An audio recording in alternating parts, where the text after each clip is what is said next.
Comment section में comment करेंगे ताकि मैं क्लास को आरंभ कर सकूं। सुन पा रहे हैं आप लोग? एक मिनट, सुन पा रहे हैं क्या?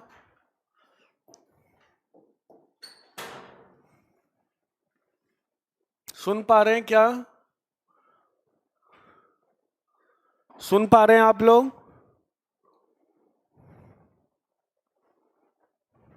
चलिए, आवाज आ रही है मेरी? ओके ओम प्रकाश, वेलकम बेटा। सुन पा रहे हो आप लोग? ओम प्रकाश, मुझे सुन पा रहे हो? ओके, चलो एक भी आज लाइव आ जाए, इसी पे क्लास चल जाएगी। क्योंकि लाइव, अच्छा अंकित भी लाइव आ गया, गुड। पंकज भी लाइव आ गए। सबको, सबसे पहले सबको विजयदशमी की शुभकामनाएं। और जिस प्रकार राम ने विजय प्राप्त की थी रावण पे, उसी प्रकार आप भी प्रत्येक परीक्षा में विजय प्राप्त करें। ठीक है, चलिए अब आज हम एक महत्वपूर्ण टॉपिक करते हैं, संधि। अब एकदम शांत होकर सुनना है और सोचना है, धैर्य पूर्वक, जैसे अभी तक सुनते आ रहे हो, धैर्य पूर्वक मनोयोग पूर्वक सुनना है। तो एक, अब कितने बच्चे सबसे पहले तो यही पूछते हैं कि सर संधि ऐसे लिखी जाती है या ऐसे लिखी जाती है। सबसे पहले बच्चे तो यही पूछते हैं कि सर संधि जो है कैसे लिखी जाती है, ऐसे लिखी जाती है या ऐसे लिखी जाती है। आप सभी को विजयादशमी की हार्दिक शुभकामनाएं। सुनो, अब मैं बोलता हूं कि ये दोनों तरीके से संधि अगर लिखी गई है तो ये भी सही है और ये भी सही है। ध्यान देना, क्यों सही है ये हम व्यंजन संधि में करेंगे। क्या करेंगे? व्यंजन संधि में करेंगे और वहां मैं बताऊंगा। तो अपने दिमाग में रखना कि सर आपने तो बताया था कि व्यंजन, ये संधि को ऐसे भी लिखते हैं और ऐसे भी लिखते हैं, और जब मैं आपको व्यंजन संधि पढ़ाऊंगा तो वहां ये बातें क्लियर हो जाएंगी।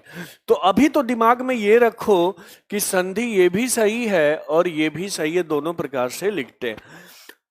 जब भी संधि पढ़ना है मेरे प्यारे बच्चों, कुछ बातों का विशेष ध्यान रखना है जो अक्सर बच्चे ध्यान नहीं रखते। जब भी संधि पढ़ो तो वर्तनी का विशेष ध्यान रखो। क्या रखो? एकदम दिमाग में चाहे कुछ भी हो जाए, हमें वर्तनी का ध्यान रखना ही रखना है।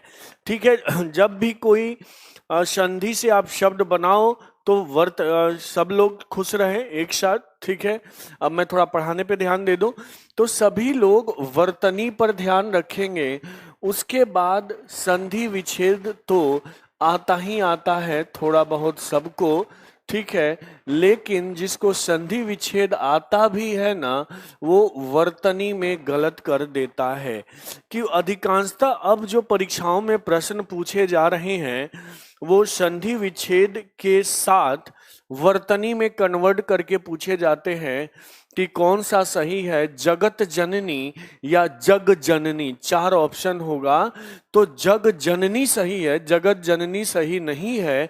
क्यों नहीं है, ये सब बाद की बातें हैं जिस पे हम धीरे धीरे बात करेंगे। तो ध्यान देना बच्चों, अब संधि क्या है? संधि क्या है?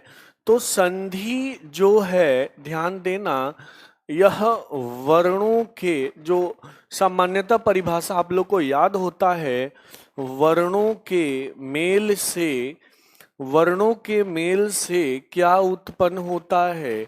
विकार उत्पन्न होता है। क्या उत्पन्न होता है? विकार उत्पन्न होता है। इसे या बोले तो विकार, या बोले तो परिवर्तन, बात एक ही हो गई। या बोले तो बदलाव, बदलाव। तो वर्णों के मेल से यदि विकार या परिवर्तन या बदलाव उत्पन्न होता है तो उसे हम क्या कहते हैं? संधि कहते हैं। संधि का एक संधि विच्छेद मैं लिख देता हूं, समजमा, समजमा धी। ये व्यंजन संधि में आएगा और हम इसको व्यंजन संधि में डिटेल से करेंगे, व्यंजन संधि में डिटेल से करेंगे। तो यहां आप बस ये दिमाग में याद रखो कि संधि का जो संधि विच्छेद होता है सम जमा धी होता है। अब आपके दिमाग में आया होगा कि सर सम जमा धी होता है तो ये अनुस्वार कहाँ से आ गया और न कहाँ से आ गया, जबकि आप बोल रहे हो ये भी सही है और ये भी सही है, तो इसकी बात हम व्यंजन संधि में करेंगे। अब हमेशा ध्यान रखो, अगर मैं बोलता हूं पान, ध्यान देना, अब यहां से एकदम समझने वाली बात आरंभ हो गई। मैंने बोला पान वाला, पान प्लस वाला, अब इसको एक साथ आप लिख देते हो पान वाला। बच्चों ये संधि नहीं है, ये संधि नहीं है, ये क्या है, इसको हम संयोग बोलते हैं। क्या बोलते हैं? संयोग बोलते हैं या संगम कहते हैं। क्या कहते हैं? संगम या संयोग। यानी कि संगम या संयोग में, संगम या संयोग में कोई परिवर्तन, संगम या संयोग में कोई परिवर्तन नहीं होता। संगम या संयोग में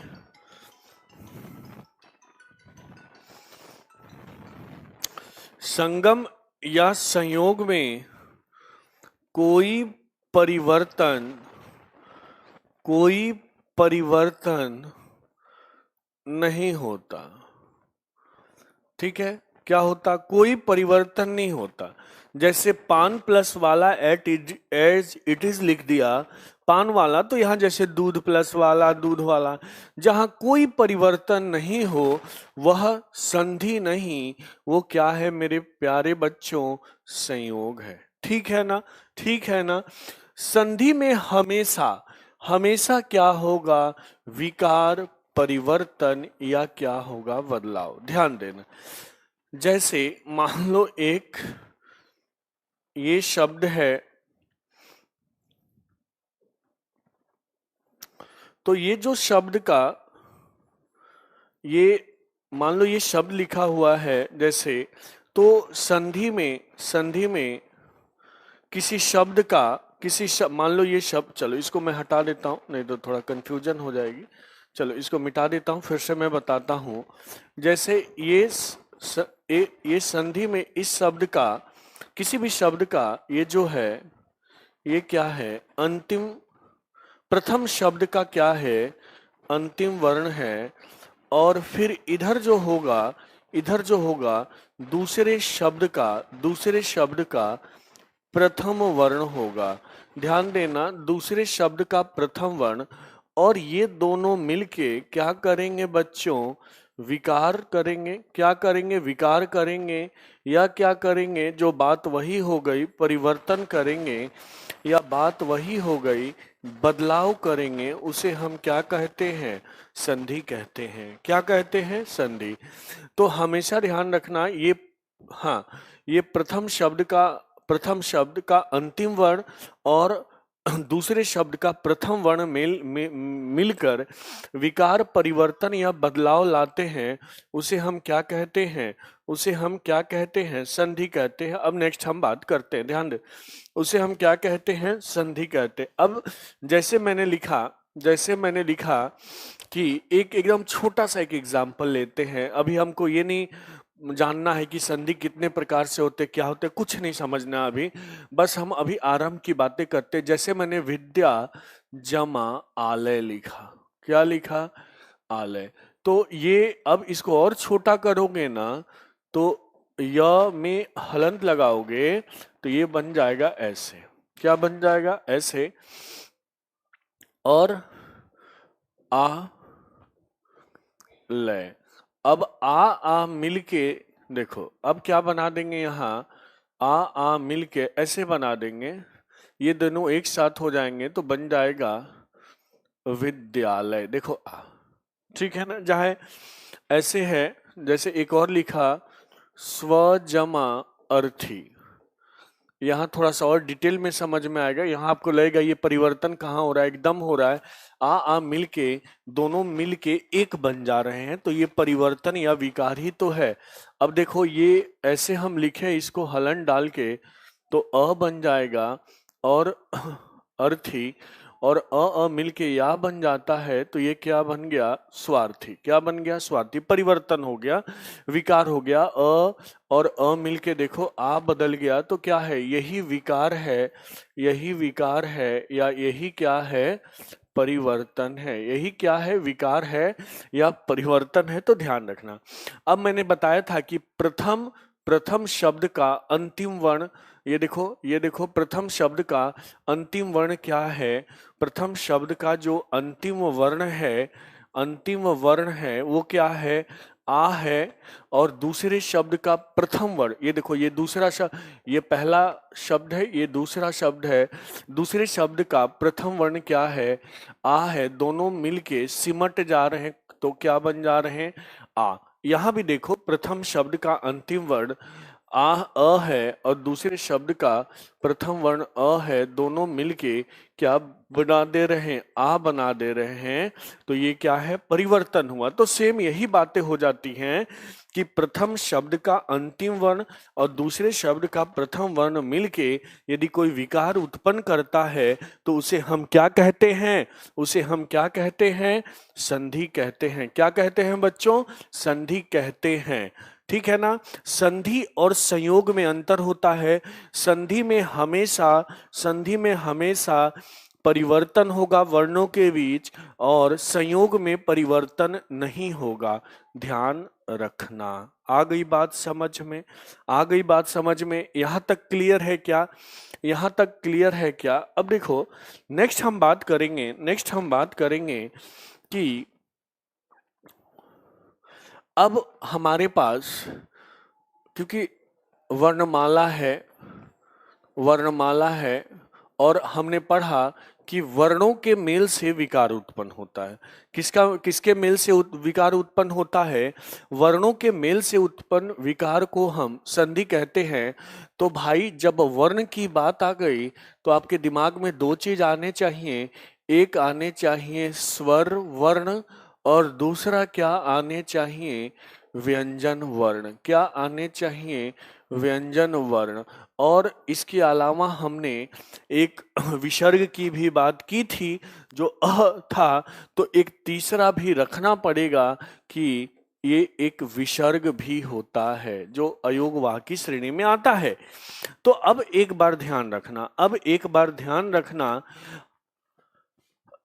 अगर एक कंडीशन ये है कि स्वर और स्वर दोनों मिल जाए एक साथ और कुछ परिवर्तन कर दे, दो स्वर मिलके कुछ परिवर्तन कर दे, या एक स्वर इधर हो और दूसरा इधर क्या हो? व्यंजन हो, और यहाँ उसके बाद कुछ परिवर्तन हो जाए, या इधर व्यंजन हो और इधर क्या हो? स्वर हो, उससे कोई परिवर्तन हो जाए, और और और और क्या हो? दोनों व्यंजन हो, दोनों क्या हो?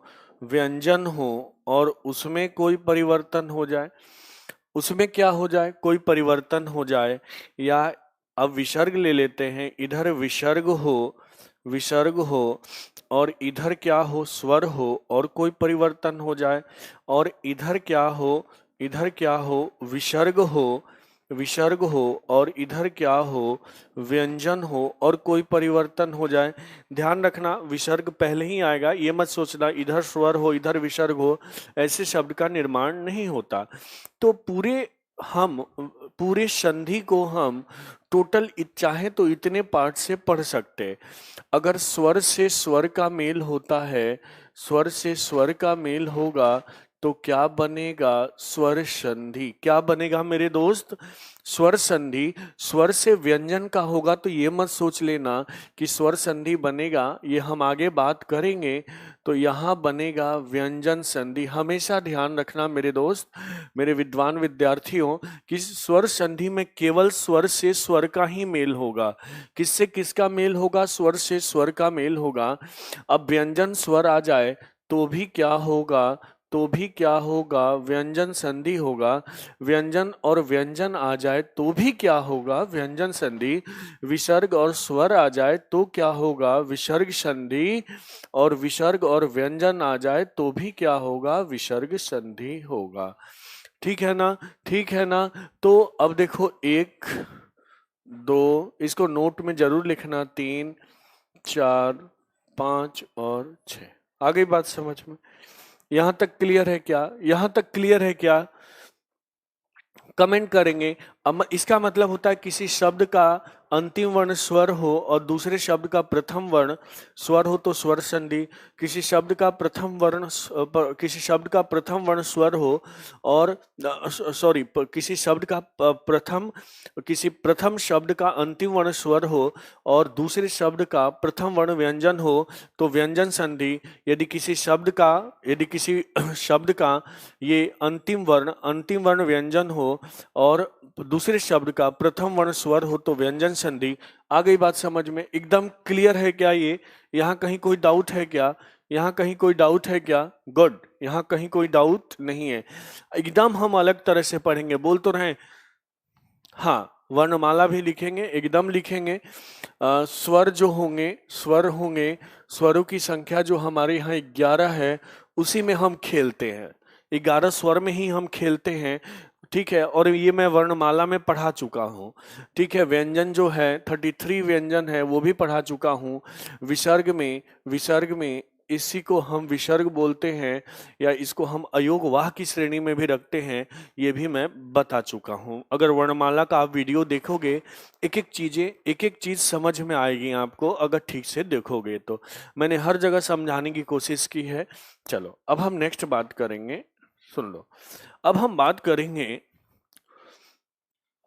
दीपचंद, मूल स्वर जो होते हैं अ, छोटी ई, छोटा ऊ और री, ये मूल स्वर कहलाते हैं। ठीक है दीपचंद, चलिए अब हम बात करेंगे। अब हम ये हमने देख लिया, अब हम बात करेंगे स्वर संधि की। ध्यान देना, हम बात करेंगे स्वर संधि की। अगर एक एक चीज समझना, जब भी स्वर संधि पढ़ो तो किस शब्द की क्या वर्तनी होती है, इसको रट डालो। यहां मैंने रटना शब्द का प्रयोग किया है, थोड़ा सा गलत है, नहीं करना चाहिए, लेकिन मैं बोल रहा हूं रट डालो कौन सा शब्द कैसे लिखा जाता है, क्योंकि 90% 99% गलतियां यही होती हैं।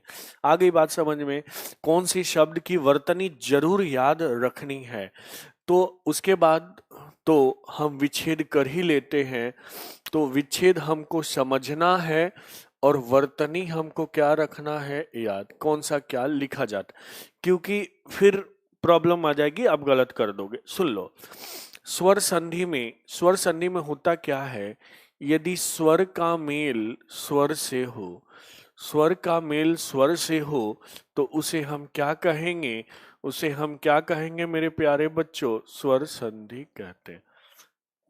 क्या कहते हैं? स्वर संधि कहते हैं। ठीक है ना? मैंने बताया कि यदि स्वर का मेल स्वर से हो तो उसे हम क्या कहेंगे? स्वर संधि कहेंगे। इसमें कोई डाउट नहीं होना चाहिए। जैसे मैं स्वर लिख देता हूं, आ, आ, छोटी ई, बड़ी ई, छोटा ऊ, बड़ा ऊ, री, ए, ओ, औ। ठीक है, 1 2 3 4 5 6 7 8 9 10 11। तो ये मैंने बताया कि हम मुख्यतः इन 11 स्वरों के बीच ही खेलते हैं स्वर संधि में। मूल स्वर जो होंगे यहाँ, किसी बच्चे ने मुझसे पूछा मूल स्वर, तो मूल स्वर ये होगा, ये होगा, ये होगा और ये होगा। और संयुक्त स्वर होंगे ये। ठीक है ना, संयुक्त स्वर। अब इसको मुझे बताने की जरूरत नहीं है। अब देखो, अब हम करते क्या है, एकदम ध्यान देना कि अब हम इन्हीं से खेलेंगे। किसमें? स्वर से स्वर का खेलेंगे और स्वर संधि का उससे क्या होगा? स्वर संधि का क्या होगा? निर्माण होगा। किसका निर्माण होगा? स्वर संधि का निर्माण होगा। और स्वर को स्वर से ही खेलते हैं, तो खेलने के लिए हम आरंभ इन सब से ही करेंगे। किससे करेंगे? इन सब से ही आरंभ करेंगे। तो ध्यान दो, ध्यान दो। अब मैं थोड़ा सा इसको आगे करता हूं और समझते हैं। हम बात स्वर संधि के भेद की करेंगे, यानी स्वर संधि के प्रकार। स्वर संधि के, ध्यान देना मेरे प्यारे बच्चों, स्वर संधि के प्रकार। अब मैं आप लोग से एक प्रश्न पूछता हूं कि स्वर संधि के कितने प्रकार होते हैं? स्वर संधि के कितने प्रकार होते हैं? तो सब बच्चे एकदम बोल देंगे सर हिंदी में 5 प्रकार होते हैं। गलत नहीं है, 5 ही प्रकार होते हैं हिंदी में। ठीक है, आप लोग एकदम सही हो। ठीक है ना? कौन कौन से ध्यान देना, कौन कौन से है, एकदम ध्यान देना। कौन कौन से हैं उसको हम देखते हैं। ठीक है, पहला जो है फर्स्ट जो है, कट तो नहीं रहा है।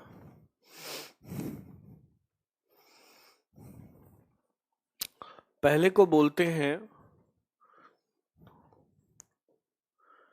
दीर्घ स्वर संधि।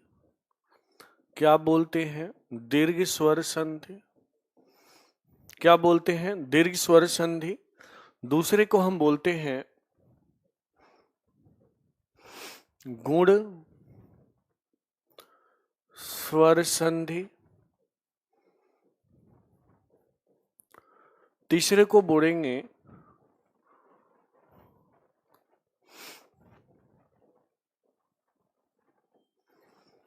वृद्धि स्वर संधि। क्या बोलेंगे? वृद्धि स्वर संधि। ठीक है, चौथे को बोलेंगे यड़ स्वर संधि। यड़ स्वर संधि। और पांचवे को बोलेंगे अयादि स्वर संधि। ठीक है, तो संधि के कितने प्रकार हो गए? 5 प्रकार। कौन कौन सा? दीर्घ संधि पहला है, गुण दूसरा है, वृद्धि तीसरा है, यड़ चौथा है, अयादि पांचवा है। ठीक है, संस्कृत में इससे अधिक भी होते हैं, लेकिन वो हमें नहीं पढ़ना है, हमें यही पढ़ना है। अब हम 1 बाय 1 डिस्कस करने वाले हैं। पहला हम डिस्कस करेंगे दीर्घ स्वर संधि, तत्पश्चात गुण स्वर संधि, उसके बाद वृद्धि स्वर संधि, यण स्वर संधि और अयादि स्वर संधि। ध्यान देना। अब हम किसकी बात करने जा रहे हैं? किसकी बात करने जा रहे हैं? तो दीर्घ, सॉरी,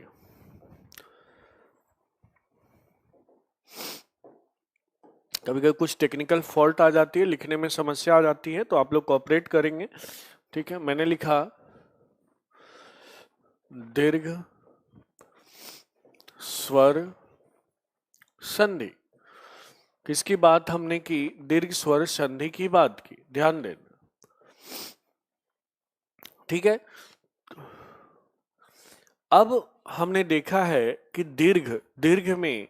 दीर्घ में कौन कौन से आते हैं और क्या। अब समझना यहां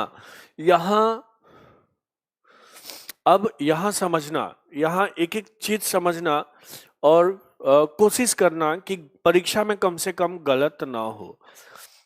तो दीर्घ है, दीर्घ स्वर संधि है, तो कहीं ना कहीं इसका कैरेक्टर क्या है? कैरेक्टर क्या है? दीर्घ का है।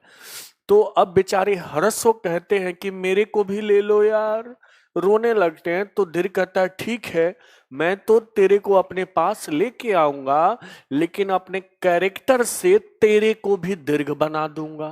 क्या बना दूंगा? तेरे को भी दीर्घ बना दूंगा। ठीक उसी तरह जैसे एक बार हाँ, एक बार लालू को बोला गया कि आप अंग्रेजी सीखिए जॉर्ज बुश से। तो लालू और जॉर्ज बुश को एक कमरे में बंद कर दिया गया। जॉर्ज बुश उनको अंग्रेजी सिखाने लगे। बाद में जॉर्ज बुश निकलते हैं तो कहते हैं कि ललुआ, कि कभी ये अंग्रेजी ना आए, यानी कि अंग्रेजी सिखा रहे थे, क्या सीख के आ गए, भोजपुरी सीख के आ गए। ठीक उसी तरह दीर्घ स्वर संधि काम करता है। जो इसके साथ जुड़ता है वो दीर्घ ही हो जाता है। क्या हो जाता है? दीर्घ। अब दीर्घ के साथ देखो क्या जुड़। अब कहा, इसका परिभाषा ये है कि यदि यदि ह्रस्व के साथ दीर्घ जुड़े तो भी क्या हो जाएगा? दीर्घ हो जाएगा। ह्रस्व के साथ दीर्घ जुड़े तो भी क्या हो जाएगा? दीर्घ हो जाएगा। दीर्घ के साथ दीर्घ जुड़े तो भी क्या हो जाएगा? दीर्घ हो जाएगा। यानी कि किसी भी कीमत पर फाइनली क्या बनना है? दीर्घ बनना है। किसी भी कीमत पर क्या बनना है? दीर्घ बनना है। तो हम थोड़ा सा ह्रस्व की बात कर लेते हैं। ह्रस्व में आता है छोटी ई, छोटा ऊ और री। तो एक बात ध्यान रखना, अगर अ से या आ से कुछ भी मिलेगा ना, मान लो यहाँ आ जाए, आ जाए, तो फाइनली वो जो बनता है ना, आ ही बनता है। क्या बनेगा? आ बनेगा। क्या बनेगा? आ। ये जो ई है ना, ये छोटी ई, बड़ी, कुछ भी आपस में टकराए, आपस में फाइनली बड़ी बनना है। ऊ कुछ भी टकराए तो फाइनली एक बात और, आपके किताबों में, अब मैं यहाँ कुछ एकदम विशेष बात बताने वाला हूँ, समझ लेना। आपके किताबों में ये नहीं देता, लेकिन समझाता भी नहीं है कि क्यों री नहीं आएगा। क्यों री नहीं आएगा? हम री को री से क्यों नहीं लड़ाते? क्योंकि अगर री से री लड़ता है ना, ध्यान देना, अगर री से री लड़ता है ना, तो मैंने बताया था जब ये डबल घुंडी वाला री बनता है। लेकिन हम यहाँ क्यों नहीं बनाते? क्योंकि क्योंकि इस री का प्रयोग हिंदी में इस री का प्रयोग हिंदी में नहीं होता। इस री का प्रयोग हिंदी में नहीं होता, इसलिए री को री से नहीं लड़ाते। वरना लड़ाना तो चाहिए था हमें, क्योंकि हम दीर्घ संधि में यही तो कहते हैं, अ को अ से लड़ा रहे हैं, तो उसी तरह सबको लड़ाना चाहिए था। तो इसका प्रयोग हम नहीं, हिंदी में नहीं होता, इसलिए हम इसको नहीं लेते यहाँ। लेकिन संस्कृत में पढ़ा जाता है। संस्कृत में पढ़ा जाता है री का री से। और एक, जैसे अगर मैं लिखूं मातृ जमा रीढ़, मेरे बच्चों ध्यान से सुनना है, कि री का एग्जाम्पल दे रहा हूं। ये इसका मतलब ये री है, त और री है। तो पता है हिंदी में हम ऐसे ही लिख देते हैं मातृ, यानी री री मिल के री ही रहा, कोई परिवर्तन नहीं रहा, कोई परिवर्तन। लेकिन अगर इसको संस्कृत में लिखेंगे ना, थोड़ा सा ऐसे बढ़ा देते हैं, तो अब इसका प्रयोग तो होता नहीं है हिंदी में, इसी का प्रयोग करते। ये तो इसका प्रयोग कहाँ होता है? संस्कृत में। तो अगर संस्कृत पढ़ते तो हम ये री को री से लड़ाते। हिंदी में री को री से हमें नहीं लड़ाना है, ठीक है, क्योंकि हम यहाँ डबल कुंडी का प्रयोग नहीं करते, इसलिए ये किताबों में नहीं होता। री का री से देता तो नहीं है, लेकिन समझाता नहीं है क्यों नहीं होता। यह मैंने समझाने का प्रयास किया है। यदि आपको समझ में आ गया होगा तो कमेंट सेक्शन में कमेंट करेंगे, ताकि मैं आगे बढ़ूं। समझ में आ गया बात? थैंक यू अंकित खोखर। समझ में आ गई बात? क्लियर है यहां तक?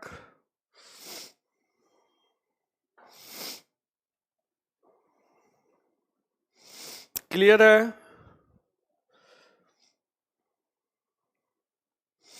क्लियर है?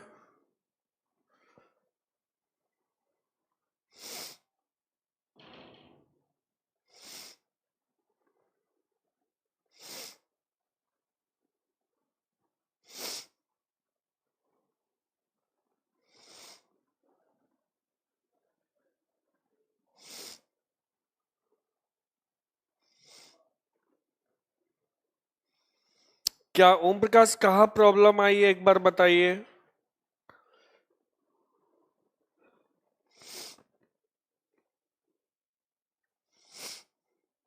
नीरज आप टेंशन मत लो। अ, एक बार फिर बता देता हूं। मैंने बताया कि दीर्घ स्वर संधि, तो दीर्घ स्वर संधि को जब हम पढ़ते हैं तो ये देखते हैं कि अ से टकराएगा, आ से टकराएगा, तो फाइनली आ बनेगा, ई या कोई भी टकराएगा ई से, लेकिन ई ही होना चाहिए, चाहे वो छोटा हो या बड़ा हो। अगर ह्रस्व अ है तो दीर्घ अ होना चाहिए, लेकिन फाइनली आ ही बनेगा, या दोनों दीर्घ हो, आ हो तो भी आ बनेगा।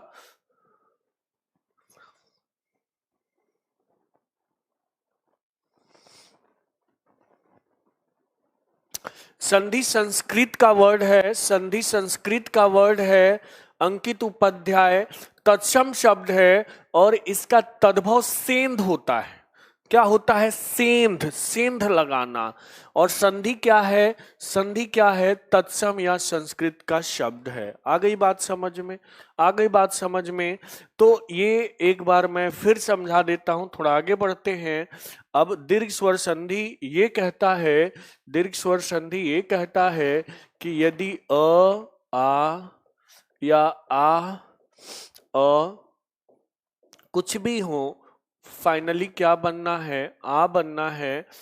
या फिर दूसरा कंडीशन है ई, ई यानी बीच में धन हो जाएगा, प्लस हो जाएगा, ई ई कुछ भी हो तो फाइनली अंततः ई ही बनना है। ऊ, ठीक है, बड़ा ऊ, और ऊ कुछ भी हो, फाइनली बड़ा ऊ से संबंधित कुछ भी हो, बड़ा ऊ बनेगा। ठीक है, और री का यहाँ प्रयोग नहीं होता, संस्कृत में होता है, मैं बता चुका हूं। ठीक है ना? ये ये और ये। ठीक है, इसी को हम बोलेंगे, इसी को हम क्या बोलते हैं? क्या बोलते हैं? दीर्घ स्वर संधि। क्या बोलते हैं? दीर्घ स्वर संधि। यानी कि परिभाषा ऐसे लिख सकते हो, यदि अ के बाद आ के बाद अ के बाद हो, तो अंततः अंततः आ बनेगा। यदि छोटी ई बड़ी ई छोटी ई के बाद कुछ भी हो तो अंततः बड़ी ई, छोटा ऊ बड़ा ऊ छोटा ऊ के बाद कुछ भी हो तो बड़ा ऊ बनेगा। विपिन, इस टाइप के प्रश्न आप कॉल सेंटर पे फोन कीजिए टाइम्स का, वहीं से आपको इन्फॉर्मेशन मिलेगा, मैं नहीं दे सकता ये सब इन्फॉर्मेशन। ठीक है, बाकी मेरे से आप क्लास संबंधित कुछ भी पूछो, मैं बता दूंगा। ठीक है, तो अब ये कंडीशन है दीर्घ स्वर संधि का, समझना। अब जैसे मैं कुछ क्वेश्चन पूछता हूँ, या मैं एकदम सरल प्रश्न नहीं पूछने वाला हूँ जो आप लोग लूसेंट से पढ़ पढ़ के बैठे हुए हो, वो नहीं पूछूंगा। हाँ, अब मैंने पूछा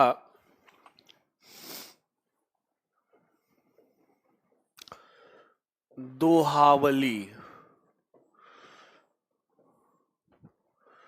मैंने पूछा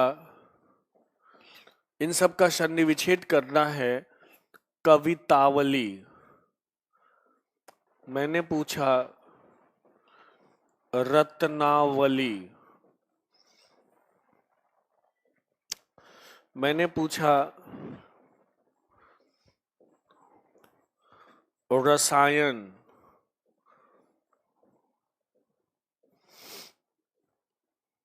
मैंने पूछा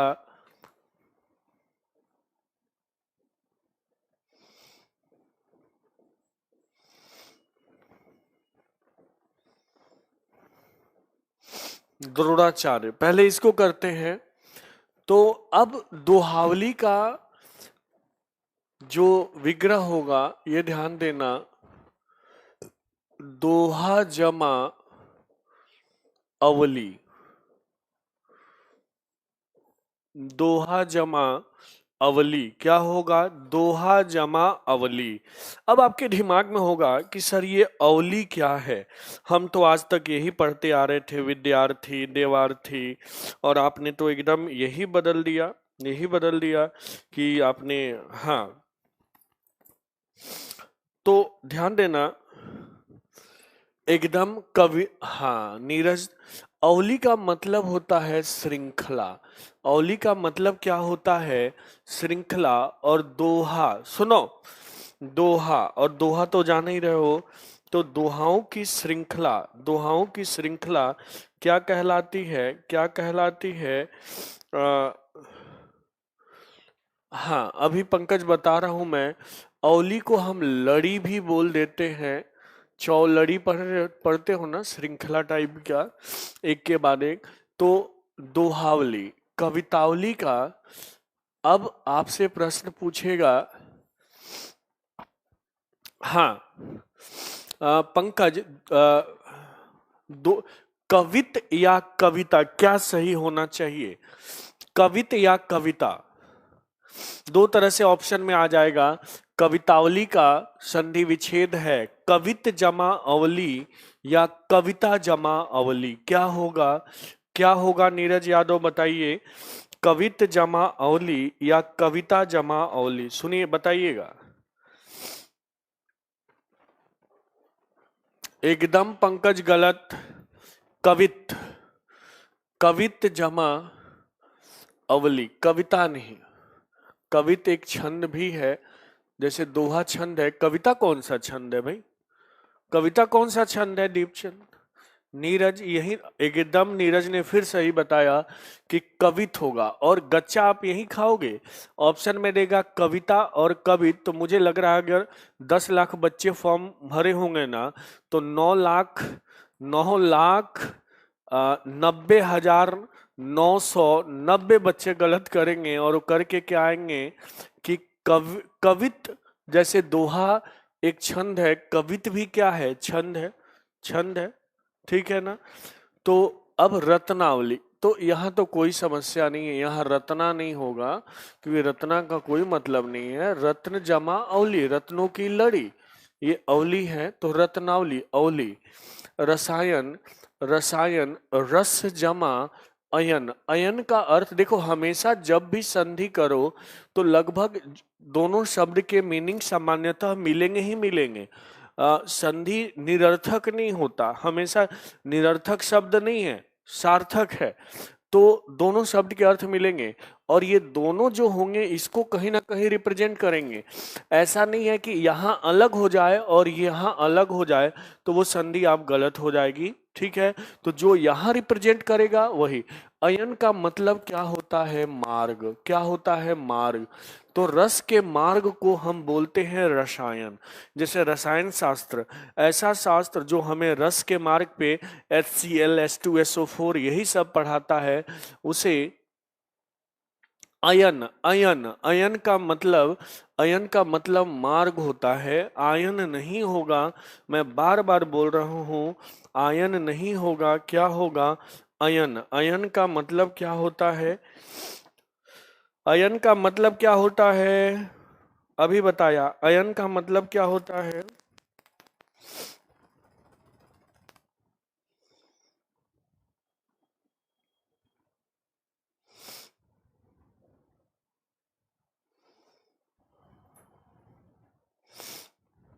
मार्ग, एकदम सही। द्रोणाचार्य, द्रोणाचार्य, द्रोण जमा आचार्य, आचार्य नहीं होगा, आचार्य होगा। ठीक है, ध्यान रखना। तो वर्तनी, हाँ, वर्तनी का विशेष ध्यान रखना होगा। अब मैं थोड़ा सा और कठिन में लिख रहा हूं, दिमाग लगाइएगा आप लोग। पंकज सिंह, कवित एक छंद है, जैसे दोहा एक छंद है, कवित भी छंद है। ठीक है ना?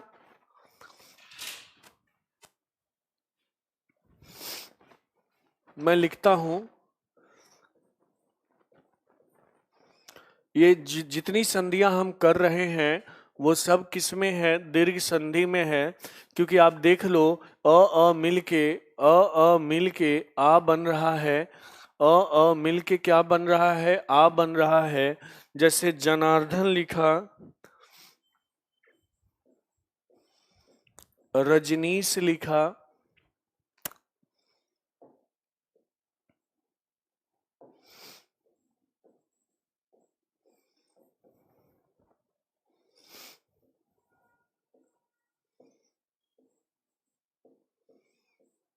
कटुक्ति लिखा,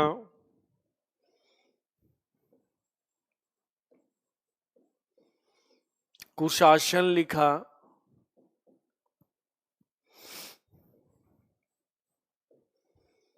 भूर्ध्व लिखा,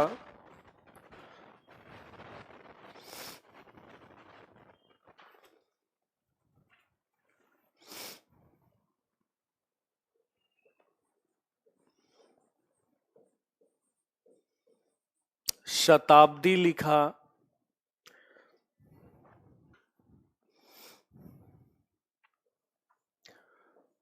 प्रांगण लिखा,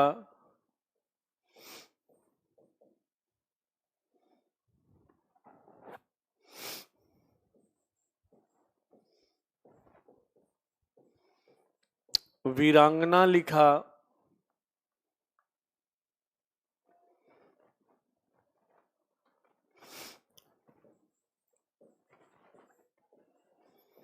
कपीस लिखा,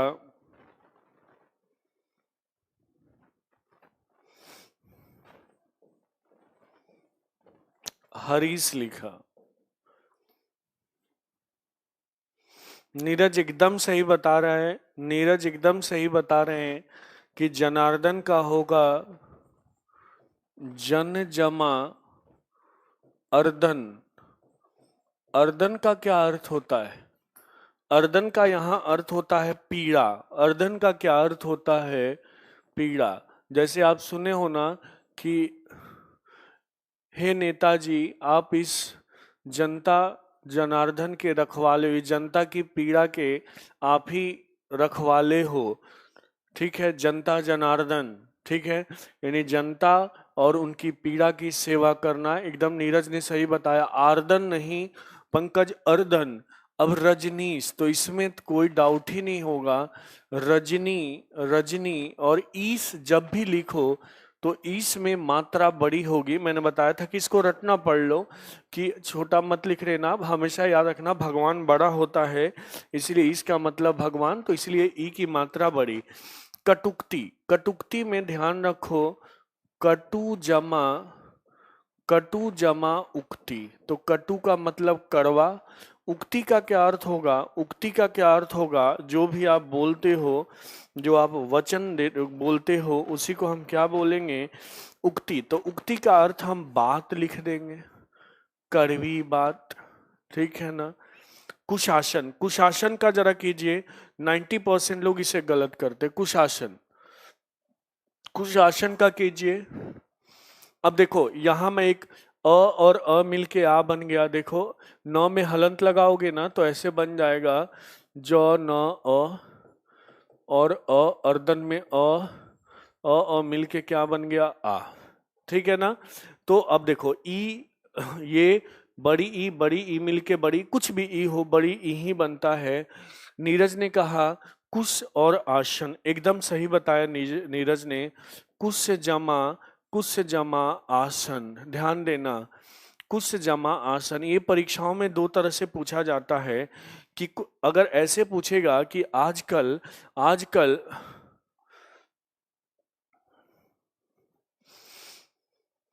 आजकल कुशासन में अगर ऐसे पूछेगा आजकल देश में हर जगह कुशासन है, तो यहाँ इस शब्द में संधि प्रयोग नहीं दिखता।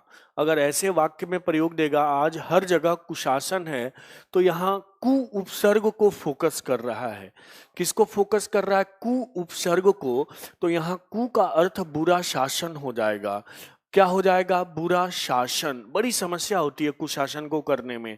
अगर संधि विच्छेद पूछेगा तो कुश जमा आसन, कुश से निर्मित आसन, ये तत्पुरुष समास में आता है। ऐसे एक बार पूछा कि योगी कुशासन पर बैठा है, तो योगी भाई कुशासन, बुरा आसन पे तो बैठेगा नहीं, बुरा शासन तो है नहीं, और कुश यानी कुश से निर्मित आसन पर बैठा है। ठीक है ना। तो कुशासन, कुश जमा आसन। और अगर वाक्य में प्रयोग आएगा तो योगी कुशासन पर बैठा है, तो ये कुशासन यानी कि यहां हम किसका प्रयोग कर रहे हैं? संधि का प्रयोग कर रहे हैं। अगर ऐसे पूछेगा आजकल हर जगह कुशासन है, तो यहां हम उपसर्ग को फोकस कर रहे हैं और किसको? कु को। तो इस शब्द को आप विशेष ध्यान रखना। भूर्ध्व, भूर्ध्व की जब बात आएगी, भूर्ध्व की जब बात आएगी तो भू जमा ऊर्ध्व। भू जमा मैं जो बता रहा हूं समझो, भू जमा ऊर्ध्व। अब कितने लोगों को ऊर्ध्व में कंफ्यूज हो जाएंगे कि ये छोटा ऊ या बड़ा ऊ। तो भैया भैया विनती है आप लोगों से कि ये जरूर याद रख ले कि ऊर्ध्व कैसे लिखते हैं, उक्ति कैसे लिखते हैं, ईस। और जब भी नोट बनाए तो आप देख ले कटु में कितने लोग ऑप्शन में आ जाएगा, कटु ऐसे उक्ति ऐसे, चार ऑप्शन दे देगा, कटुक्ति का सही संधि विच्छेद है, उसी में आप गच्चा खा जाते हो। तो इसका आप विशेष ध्यान रखो। शताब्दी, उसके बाद शताब्दी की बात आई तो अब देखो शताब्दी को हम लिखते हैं सत्य जमा अब्दी। सत का मतलब 100, अवधि का अर्थ होता है वर्ष। तो 100 वर्षों के समय को अंकित उपाध्याय कैसे विच्छेद करूं मैं बता देता हूं। हमेशा इसमें दो शब्द हैं, तो आप पहले ये सोचो, आप अंकित ये सोचो कि इसमें दो शब्द कौन कौन से हैं। जैसे अभी मैं बता देता हूं, उसके बाद पहले ये बता लेने दो अंकित, फिर मैं आपको समझाता हूं। अब सत्य जमा अवधि, अब ये थोड़ा सा कठिन है, अभी मैं सरल दूंगा अंकित, आप कमेंट करना, अभी मैं आपसे प्रश्न पूछूंगा। शताब्दी तो सत्य जमा अवधि। अब आपको ये समझ में तो आना चाहिए कि यहाँ दो शब्द, यहाँ एक शब्द तो है नहीं, इसमें दो हैं, सत्य यानी 100 और कुछ और भी है। अब इसके लिए तो माइंड को ट्रेन करना पड़ेगा कि अवधि भी, अवधि का अर्थ क्या होता है वर्ड। तो जितना ज्यादा इसमें प्रैक्टिस करोगे उतनी ज्यादा चीजें समझ में आएंगी।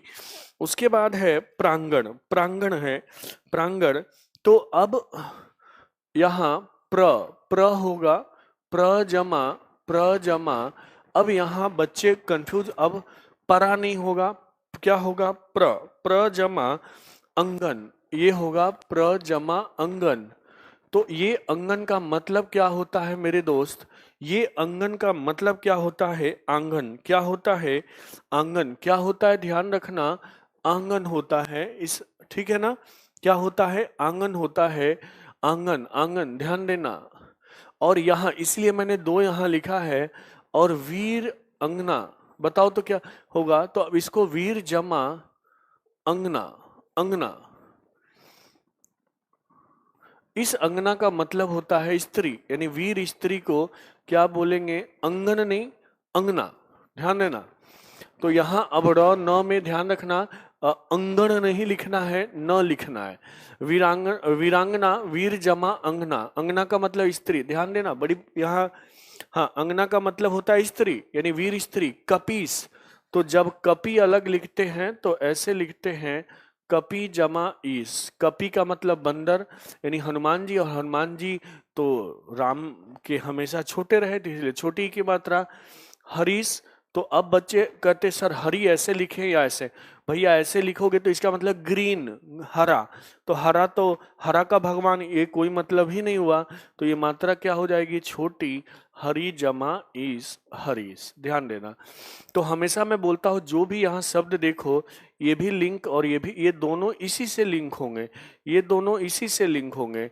ये वीर अंगना का मतलब वीर आंगन तो होगा ही नहीं ना, ऐसा आंगन जो वीर हो नहीं। तो यानी कि अंगना का कोई अर्थ और है, तो आपके दिमाग में आ जाना चाहिए कि इसका अर्थ क्या है, स्त्री है। ठीक है, एकदम सही बताया, तो नीरज सही बता रहे हो, ठीक है, यहां तक क्लियर है।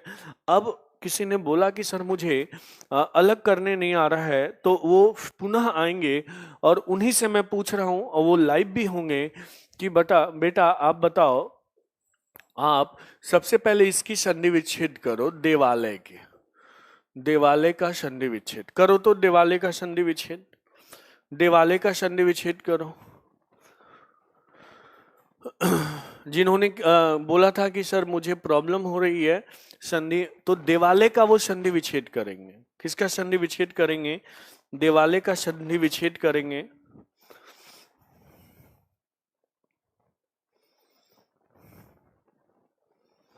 नहीं, ये एकदम सही अंकित, अभी आप ही थे अंकित जिन्होंने आप बताया था कि सर मुझे संधि ये करने नहीं आ रहा। अंकित आप थे क्या, कमेंट करो तब तो मैं समझूंगा। शायद अंकित नहीं बोला था कि मुझे अलग करने नहीं आ रहा है, अंकित आप ही ने बताया कि देव जमा आलय, तो ये आपको किसने बोल दिया कि नहीं आ रहा है। सबसे पहले आप ये दिमाग से हटाओ कि मुझे आ रहा है, अच्छा आप ही थे। एकदम आपको आ रहा है अंकित, आपको सरल आ जा रहे हैं, कठिन नहीं आ रहा है। और मैं ये सब करवाना नहीं चाहता, देवालय विद्यालय, ठीक है, क्योंकि ये करने से आप परीक्षा पास नहीं होगे, ठीक है। तो सरल तो अंकित आएगा ही, जो मैंने करवाया है उसको एक बार पुनः समझो, ठीक है। कि अगर सर ने जनार्दन बताया है तो जन अलग है, अर्धन का अर्थ पीड़ा, और अ मिल के आ बन गया, तो इसे क्या बोलते हैं, जनार्दन, ठीक है।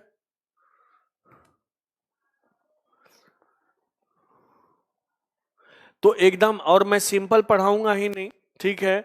अब देखो अंकित, एक और तुम बता दोगे अगर मैं पूछूं तो, एक और पूछूं तो बता दोगे। जैसे मैं पूछूं, मैंने पूछा परीक्षा, मैंने पूछा परीक्षा, तो देवालय का अंकित ने बता दिया कि देव जमा आलय, अ और आ मिलके क्या बना दे रहे हैं, आ बना दे रहे हैं, ठीक है। कठिन प्रैक्टिस से होगा, एक बार में नहीं होगा दीपचंद। अपने दिमाग को ज्यादा से ज्यादा प्रैक्टिस में लगाओ, तभी हो पाएगा, ठीक है। परीक्षा, अब ऑप्शन में दे देगा कि परीक्षा का सही संधि विच्छेद है परिजमा इच्छा, ऐसे दे देगा। दूसरा ऑप्शन देगा परिजमा इच्छा, ऐसे दे देगा। तीसरा ऑप्शन दे देगा परिजमा इच्छा। अब आप गच्चा खा जाओगे, बताओ कौन सा है इसका, तीनों में कौन सा सही है, तीनों में कौन सा सही है, परिजमा इच्छा परिजमा, कौन सा सही है बताओ।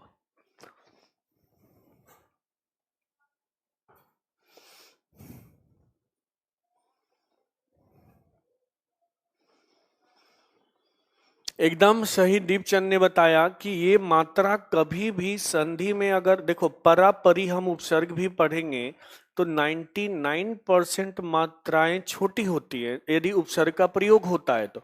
परा परी प्र ये सब क्या है, उपसर्ग है। तो ये पहला, परी का मतलब दूसरा, और इच्छा जो किसी दूसरे की इच्छा पर, और इच्छा में किसी दूसरे की इच्छा होगी तो वो बड़ा ही इच्छा करेगा ना, तो ऐसे याद रखना, बड़ा तो परी जमा इच्छा परीक्षा, ठीक है। ओम प्रकाश ने थर्ड बोला है, ये इच्छा, यहाँ अगर ये छ है ना तो यहाँ भी यही होगा, ये च छा नहीं होगा, और ये तो होगा ही नहीं, बड़ी की मात्रा। आ गई बात समझ में, आ गई बात समझ में। आप लोग को बहुत मेहनत करने की जरूरत है, मैं बोल रहा हूँ, ठीक है ना। चलिए, तो अब बहुत सारे प्रश्न पूछे जाते हैं, बहुत सारे प्रश्न पूछे जाते हैं।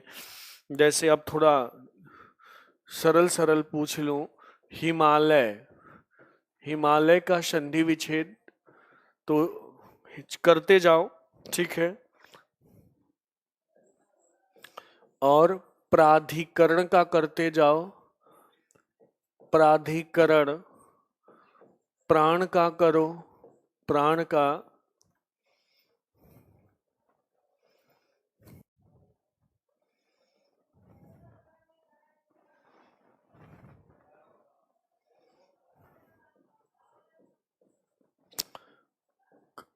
कारावास का करो।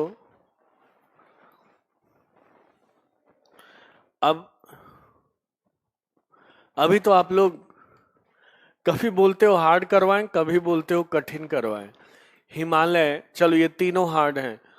हिमालय, हिम जमा आलय,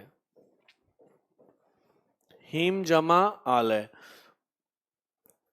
प्राधिकरण, नीरज प्राधिकरण का, तो अब देखो प्र, प्र, प्रा नहीं होगा, प्र जमा अधिकरण, क्योंकि प्रा नहीं होता, प्रा नहीं होता, परा जरूर होता है, पर प्रा नहीं होता, तो प्र जमा अधिकरण। अब ये पर अ है, अब देखो इसको हम ऐसे लिखेंगे ना, प आधा होता है, र पूरा होता है, और अ, ठीक है। तो अ और इसका अ मिलके क्या बन गया, आ। प्राण में क्या होगा, इसका कोई बता सकता है क्या, प्राण में क्या होगा, प्राण में बताइए क्या होगा, प्राण, प्राण में क्या होगा बताइए? प्राण में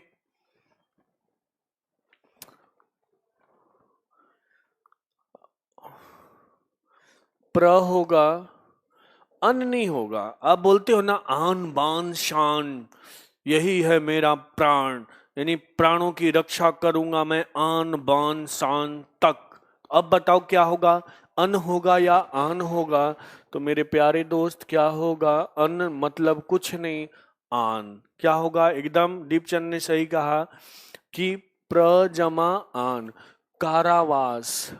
कारावास का संधि विच्छेद कीजिए, कारावास का, कारावास का कीजिए, कारावास, कारावास का संधि विच्छेद कीजिए।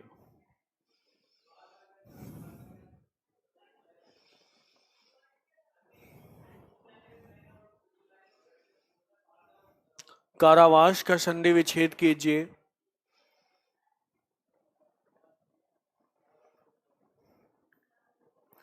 कारावास का संधि विच्छेद कीजिए।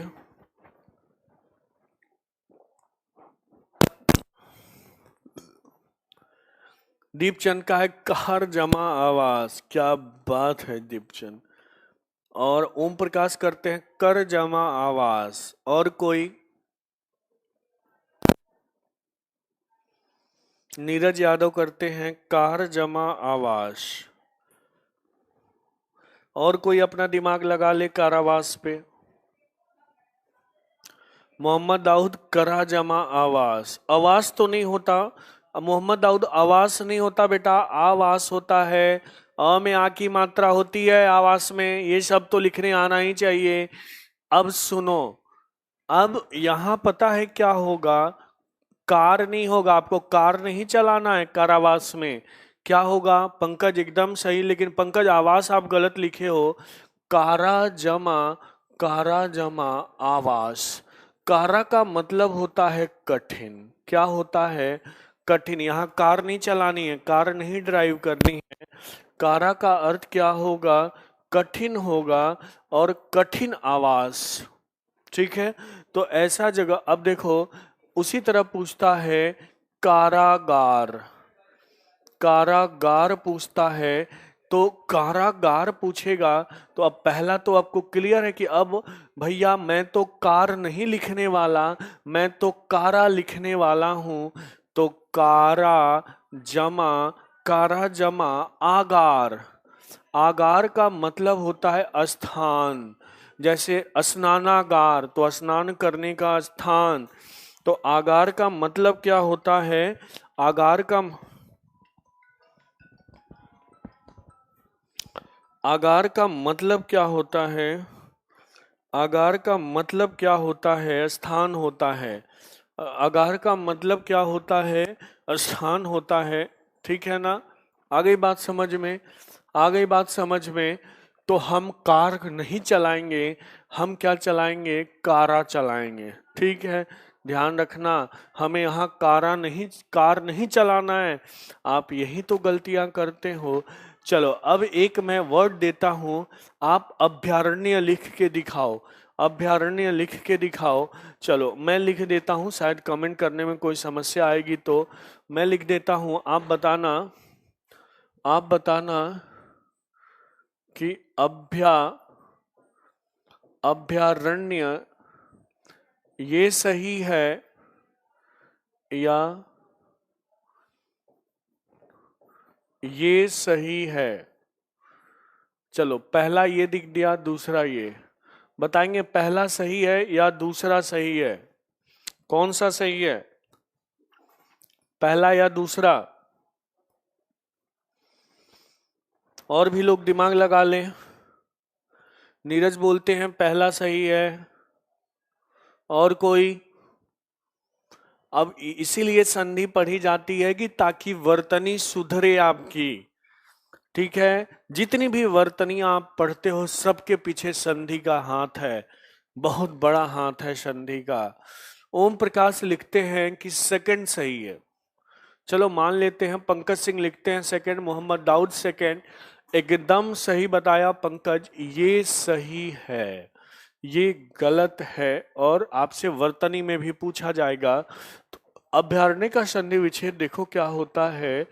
अभय, यह आ गया ना, अभय जमा अरण्य, अभय जमा अरण्य क्या होगा। तो अभय का मतलब जो भय न भय। अगर अभय मैं पूछूं कौन सा समास है तो बोल दोगे सर नए तत्पुरुष समास है, बता दोगे क्योंकि कल पढ़े हो। लेकिन यहाँ हम समास का प्रयोग नहीं कर रहे हैं, हम संधि पढ़ रहे हैं, तो ये मैंने पूछ दिया केवल। तो अभय जहां भय होकर, अरण्य का मतलब क्या होता है, जंगल। ऐसा जंगल जहां भय नहीं हो और जानवर क्या करे, आराम से घूमे, उसे हम बोलते हैं अभयारण्य। भैया अगर तुम इसको करोगे तो इसको ऐसे ना लिखोगे अभय जामा अरण्य, तो कोई भैया बताएगा क्या इसका मतलब क्या होता है। अरे इसका मतलब कुछ होता ही नहीं यार, जब तक ये पूरा नहीं होगा। तो आ गई बात समझ में, यानी ये पूरा होना चाहिए, ये तो होता ही नहीं है, फिर यहाँ क्यों लिखते हो। तो मूर्खता है, ठीक है ना। क्या है, मूर्खता है। और मूर्खता नहीं है ऐसे लिखना एक बहुत बड़ी मूर्खता की श्रेणी में आता है। आ गई बात समझ में, आ गई बात समझ में। मजा आ रहा है संधि पढ़कर, मजा आ रहा है नीरज, मजा आ रहा है मंजीत, सब लोग समझ पा रहे हो चीजों को, समझ पा रहे हो चीजों को।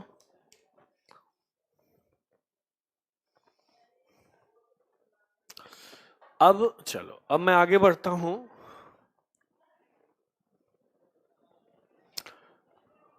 अब मैंने लिखा, जो पढ़ने वाले होंगे उनको तो मजा आएगा ही आएगा। मैंने लिखा नीलाब्ज। ये एग्जाम्पल आपको कोई नहीं पढ़ाएगा, ठीक है। सब विद्यार्थी देवार्थी विद्यालय विद्यालय, ठीक है, यही सब पढ़ा के और खत्म कर देते हैं, ठीक है। ज्यादा से ज्यादा पढ़ाएंगे, लिखो विद्यालय विद्या जमालय देवालय देवा जमालय। क्या मतलब होता है यार, कुछ मतलब नहीं है सब पढ़ाने का। अब नीलाब्ज का करो, नीलाब्ज का करो। तो अब ध्यान देना, नीलाब्ज का जो होगा, नील जमा अब्ज, नील जमा अब्ज। अब यहीं से मैं एक गलतियां देखो कैसे बताऊंगा, जैसे जैसे आगे पढ़ोगे। हाँ नीरज, नील, नील का और अब्ज का अर्थ है कमल। क्या होता है, कमल, अब्ज का अर्थ। तो ये कर्मधारय तत्पुरुष समास है, पता ही आपको। और यहाँ संधि है, कौन सी संधि है, तो अभी हम कौन सी संधि, एक ही संधि पढ़े हैं, तो दीर्घ संधि है, दीर्घ संधि है। और साथ साथ इसमें समझ, तो कभी कभी दोनों को जोड़कर पूछता है कि किसमें संधि भी है और समास भी है, तो ये क्लियर होना चाहिए। अच्छा, ये नील शब्द होता है, ध्यान देना, नील शब्द होता है मेरे दोस्तों, नीला शब्द नहीं होता। लेकिन मैंने आप लोग को पढ़ा दिया था, क्योंकि वहां फिर लगते आप लोग चिल्लाने। अगर नील कमल का शुद्ध रूप से विग्रह देखा जाए ना, तो बनता है नील है, नील है जो कमल। शुद्ध रूप तो यही है, नील, ध्यान देना, शुद्ध रूप यही है, नील है जो कमल। लेकिन हम लिखते हैं नीला, जबकि देखो क्या, अगर नीला होता, नीला होता तो यहाँ हम नीला लिखने में कोई कोताही करते क्या, कोई समस्या भी नहीं होती, आ और अ मिल के आ ही बनता। लेकिन हम यहाँ नील लिख रहे हैं, लेकिन जैसे ही हम नील कमल लिखते हैं तो यहाँ नीला लिख देते हैं।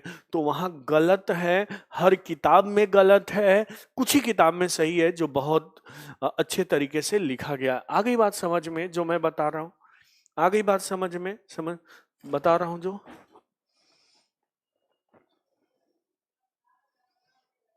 आ गई बात समझ में जो मैं बता रहा हूं,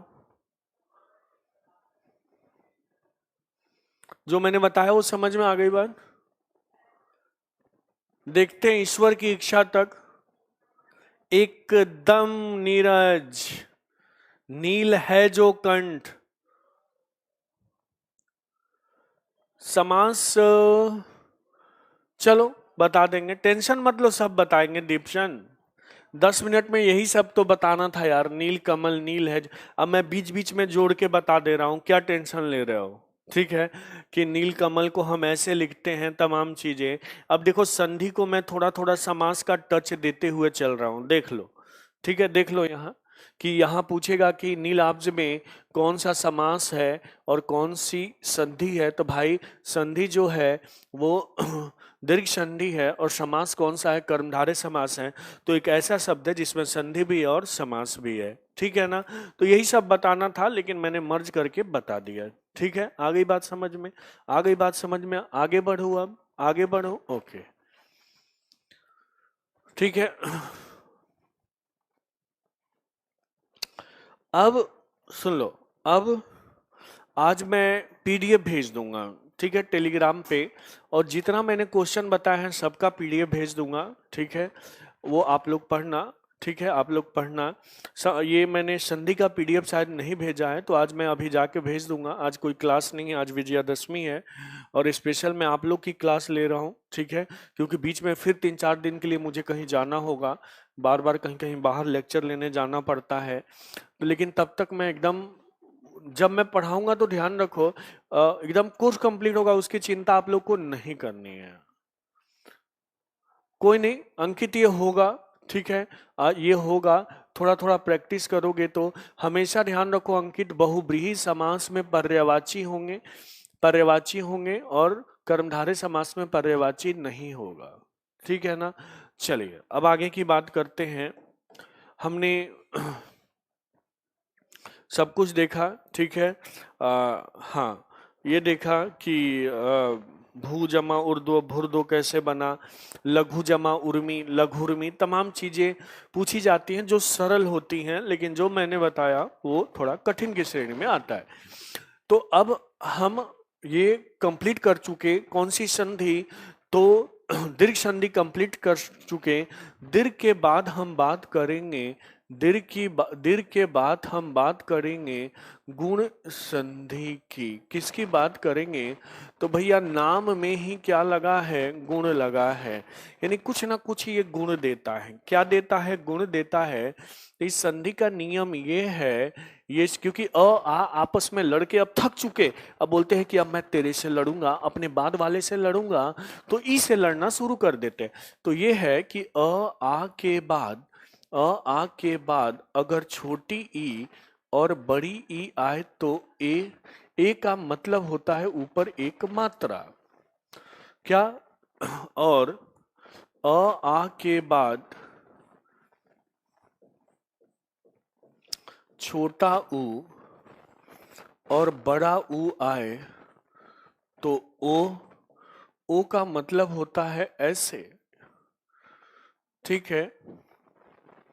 और आ के बाद अब यहाँ री आ जाता है, कब तक री को छोड़ोगे, री हो, री हो, री हो, तो देखो क्या बनता है, अर बनता है। क्या बनता है, अर बनता है, ठीक है। यही होता है गुण स्वर संधि। क्या होता है, गुण स्वर संधि। आ गई बात समझ में, आ गई बात समझ में।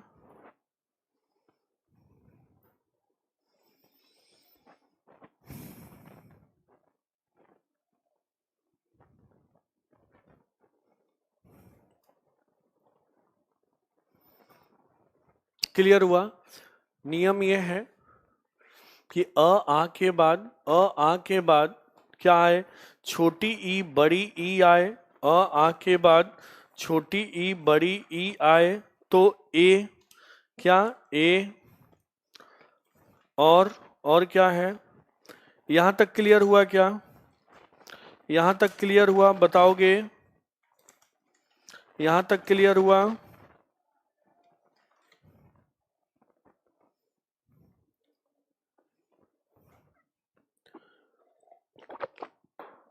अब इसको मैं थोड़ा और एक्सप्लेन कर देता हूं, इसको और एक्सप्लेन कर देता हूं।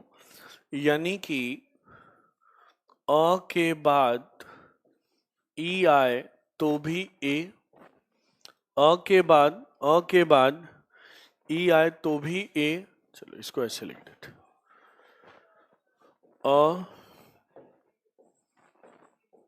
बड़ी ई, आ बड़ी ई, छोटी ई आ, बड़ी ई, ये हर किस कीमत पर क्या बनता है? ए बनता है।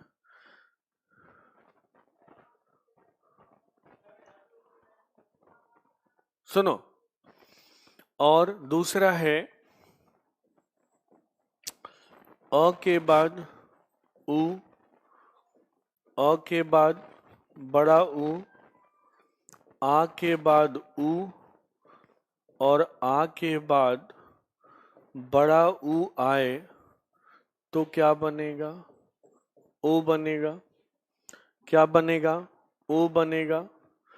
और तीसरा है अ के बाद री, और आ के बाद री आए तो क्या बनेगा? अर बनेगा।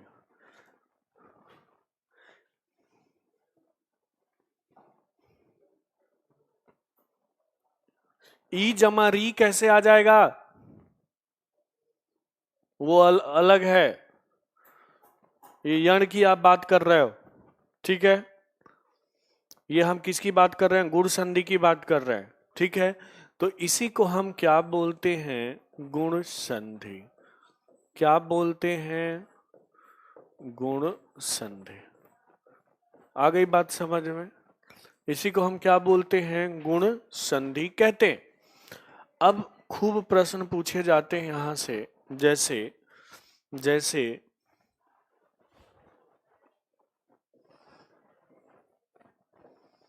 रमेश, राकेश, करते जाओ। महेंद्र, सतेंद्र,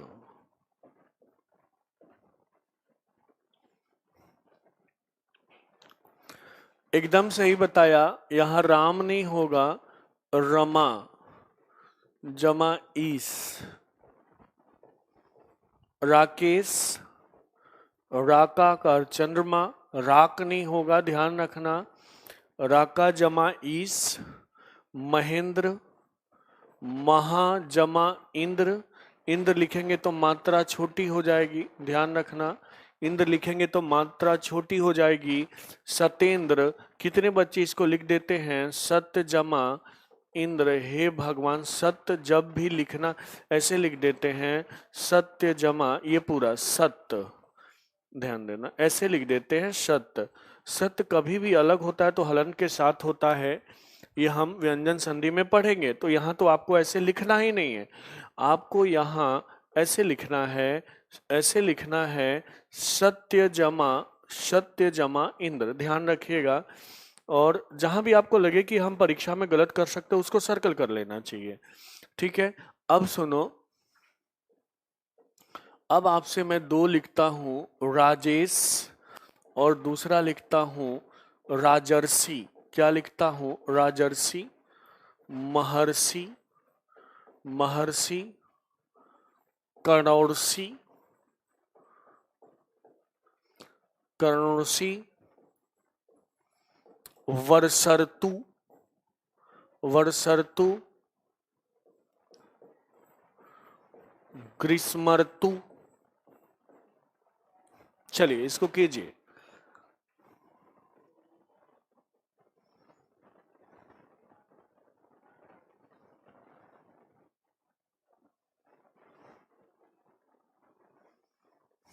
हमेशा ध्यान रखो, बच्चे अधिकांश गलत यही करते हैं। राजेश, राजेश है ना, तो दे ईस, तो ईस, तो यहां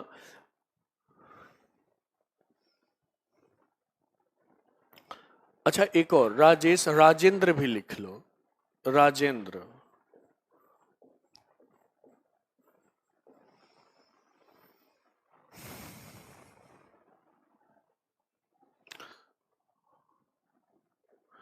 इसका मतलब किसी राज्य के भगवान, राज जमा इस, राजर्षि, तो यहां भी राज जमा ऋषि होगा, क्योंकि देखो अ और री मिल के ये अर बना दिया। इसका मतलब अर का मतलब ध्यान देना, अर का मतलब ऊपर रेफ होता है ऐसे, ठीक है ना? अर का मतलब तो, और महर्षि है तो महाजमा, महाजमा ऋषि, ठीक है। कणरौसी है, नाम है कण्णव जमा ऋषि कणरौसी, कण्णव जमा ऋषि कणरौसी, कण्णव जमा ऋषि, ऋषि लिखा हुआ अगर बोर्ड पे कट रहा है लेकिन दिख तो रहा है। वर्षर्तु, इसको बताएंगे वर्षर्तु का क्या होगा, वर्षर्तु का क्या होगा। अब ये खूब गलत होता है क्योंकि ये किताबों में तो दिया नहीं, आप रटे रहते हो। तो वर्षा जमा ऋतु, वर्ष नहीं होगा, सॉरी ऋषि लिख दिया, वर्षा जमा ऋतु, वर्षा जमा, वर्षा जमा क्या होगा, वर्षा जमा क्या होगा, ऋतु होगा, वर्ष ग्रीष्म का क्या होगा, ग्रीष्म जमा, ग्रीष्म जमा ऋतु होगा। राजेंद्र का यहाँ राज जमा इंद्र नहीं होगा, यहाँ इंद्र देवताओं का राजा है तो राजा जमा इंद्र। कण्णव, कण्णव, कण्व ऋषि, कण्णव देखो लिखा हुआ है। जब कर्ण कैसे, कान कैसे हो जाएगा, जो इधर है वही इधर रहेगा 90% केस में। छोड़ देता हूं, ठीक है ना। राजेश, राज जमा इस, ठीक है, आ गई बात समझ में।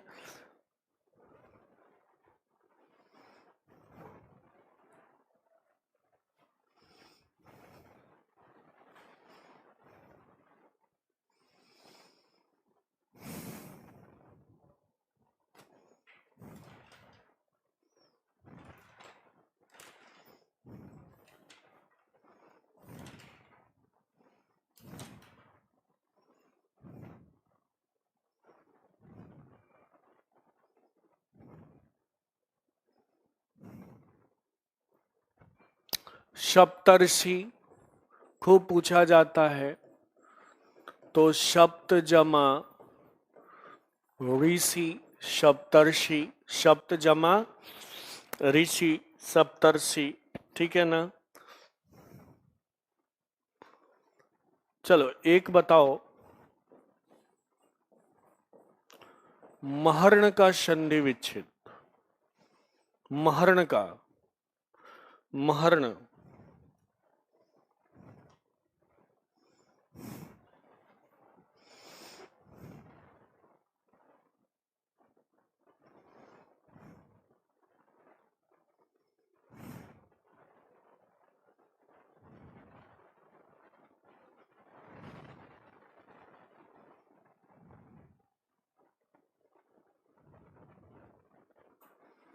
महर्ण का बताओ,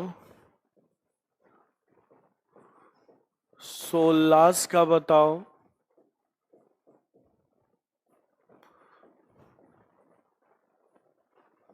सौदेश्य का बताओ। ये दोनों खूब पूछा जाता है।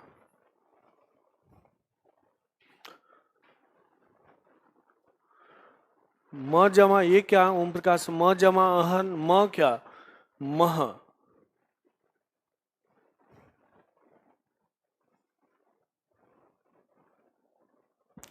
ये होगा महाजमा ऋण, जिसके ऊपर ऋण, आ और री मिलके देखो क्या बना लिया, महर्ण, ठीक है।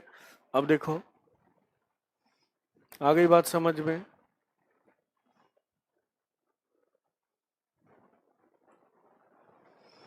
सो उल्लास और सो उद्देश्य का बताइए, सो उल्लास और सो उद्देश्य का बताइए, सो उल्लास और सो उद्देश्य। अब देखो यहां स जमा आ गया ना, स जमा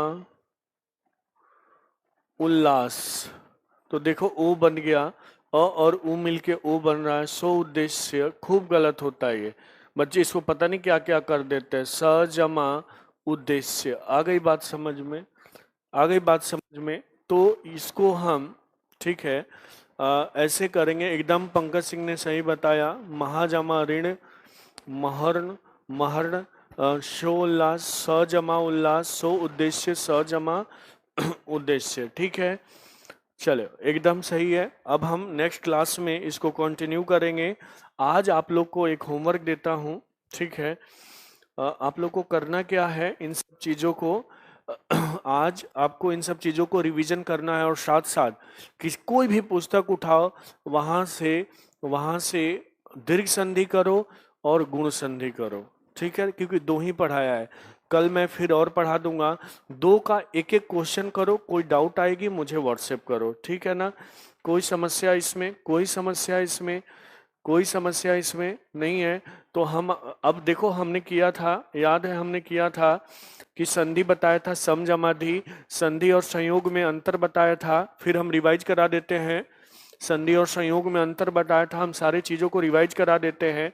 संधि में परिवर्तन होता है, संयोग में परिवर्तन नहीं होता। ये कहाँ गया? अरे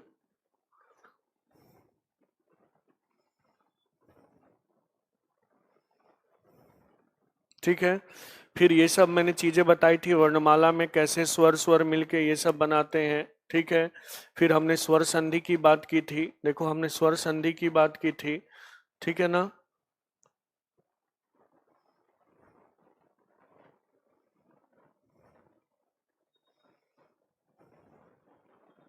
कुछ समस्या आ गई है लग रहा है। स्वर संधि के 5 प्रकार बताए थे, ठीक है। उसके बाद दीर्घ स्वर संधि को हमने किया सारे। फिर हमने ये बताया कि कैसे परिवर्तन होता है, फिर दोहावली कवितावली ये सब किया, जनार्दन देखो।